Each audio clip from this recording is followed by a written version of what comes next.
Have you ever bought something and asked, I wonder where it came from? I wonder where this Patagonia jacket or package of Haribo gummy bears came into the world? What place inspired someone to set up shop and start the company that makes this? Maybe you haven't. But if you've ever wondered about places and their relationship to brands and companies, then this month's topic should be right up your alley. Location branding and how it's still important in the increasingly online world. I'll start with another question. How on earth is location still important? With everyone working, meeting, and shopping online, it's no surprise that many companies are trying to go all digital.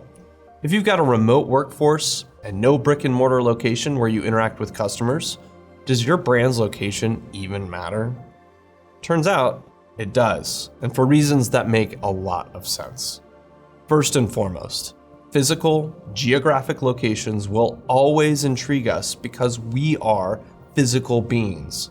We can go full digital, we can plug ourselves into virtual reality, but in the end, we exist somewhere in a physical location that activates our five senses, our experiences, our relationships, and our sense of identity in a particular way. If you and your team members work online, you're not at the same location, but you're working together from different locations. And the first thing you might ask is, what's the weather like where you are? Or maybe, how about the World Cup controversy down in Qatar? Locations and their associations pique our interest. And that's something every B2C or even B2B brand builder can use it to their advantage. In fact, if we step back to before working and shopping online became a regular thing, we see that physical location often played a pretty large role in many brand identities. For better or for worse, many brands built on their real or inspired physical location as part of the brand's name, strategy, and overall expression, in both good and bad ways. Because locations are intriguing, evocative, and able to tap into people's associations, many brands go with loud, on-the-nose ties to a certain place to market themselves. Nothing wrong with that. Even if the marketing efforts overshadow authentic ties to a geographical place, a good product or service can use location to build an authentic brand identity. Brands like Arizona Iced Tea, made by a company in upstate New York, or Texas Roadhouse restaurants from Kentucky, use location as a name without having existed there. It makes sense if you think about it. If a hot sauce company puts Texas or Louisiana in their name, that conjures up a world of sensory, culinary associations in people's minds. In effect, that hot sauce company with Louisiana on the label might be saying, we're a flavory, Cajun, red snapper eating kind of sauce. If you're rolling your eyes right now, think about the fact that we all get what we're going for. Places and their associations are why we might drive a Tucson or a Sienna or a Sedona. Invoking a desirable location gives a flair and a cadence to products that we otherwise wouldn't think about. So even if it's not always based on fact, location is a guiding force for marketing, branding, and brand expressions that resonate with people. In terms of value, aesthetics, and associations people recognize, location means a lot. And if a location syncs with a brand's values, identity, and authentic expression, those associations will carry over to their products, even if we're seeing them or buying them online. Brands should also be careful here. Tacking on a location that bears no association or relationship to the actual product comes off as superficial, and it usually is. Would you ever think of buying something like New Hampshire habanero sauce or Amazon rainforest snow boots? Maybe you would actually. Could be a great white elephant gift.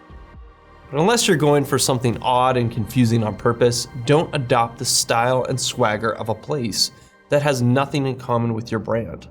That's a short-term strategy that usually doesn't build a loyal audience over time. Instead, you could go the historic route and do what many traditional brands do. Own their real, actual, physical location as a central part of their brand's identity. In a world that's going more digital and leaving people hungry for real physical experiences, that might even be a way to stand out from the crowd. After all, brands are made of people, and your remarkable brand started somewhere. I'm not saying you need a brand name like Louisiana hot sauce, or that you need products named after a snazzy, iconic location. But I am arguing that there's internal and external advantages to building your brand, your work culture, and your authentic culture around the physical location that stamped you. One way to do this is making location one of your company's core values. At Resound, where most of our team works online and lives in a dozen different places, we call that value local community. As a branding agency based in Tempe, Arizona, and with many clients in the area, we celebrate the people, activities, and uniqueness of where we live. But that also means celebrating the locations of our team members. Even though they work online, and even though Tempe, Greater Phoenix, and Arizona have a special place in our heart, we want all of our team members to flourish in their own local communities. In the work from home era, we're still learning how to do that. But we know it looks like taking an interest in what's happening in Ohio, Idaho, South Africa, and even the UK, and all the other places where our team members live. When there's an all-hands meeting, we ask them, what's happening in your neck of the woods?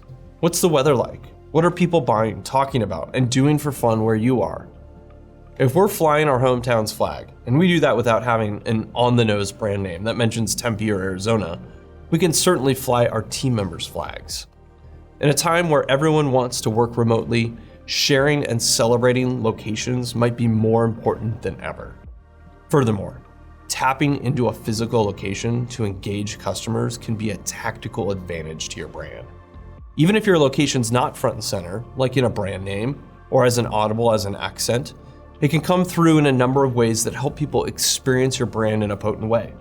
That's because people experience and even remember in-person experiences in a more visceral way than online ones. People who played on a high school football team or survived medical school together bonded through physical interactions. Remember, smell, touch, taste, those experiences the digital world can't recreate. Sorry, Metaverse. Nothing personal. That's why walking into a store or an office is still different and usually more memorable than buying something online, where nobody shakes hands and nobody's in the same room with the same smells, sights, and sounds. It's also why there's a huge opportunity to flip the all-digital experience on its head by offering some kind of real-world experience for your customers. Even if you don't have an office or a physical store, showing up at a conference, an outdoor festival, or creating some kind of temporary pop-up location offers people interaction in a particular location.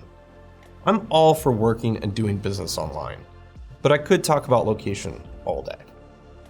People more than ever crave physical experiences, even as everything goes digital. This means location still matters, and that brands need to think carefully about their ties to geography, their physical presence, and what those things communicate. Embracing location, whether it's your real one or one you've adopted, in authentic, purposeful ways, helps people build a relationship with your brand. Because wherever you're located, your brand is remarkable. Well, that's it for this month. If you'd like to hear more of my thoughts on location, brand strategy, and B2B branding, check out my book, You Are Remarkable, out now on Amazon. Thanks for listening, and remember, you are remarkable.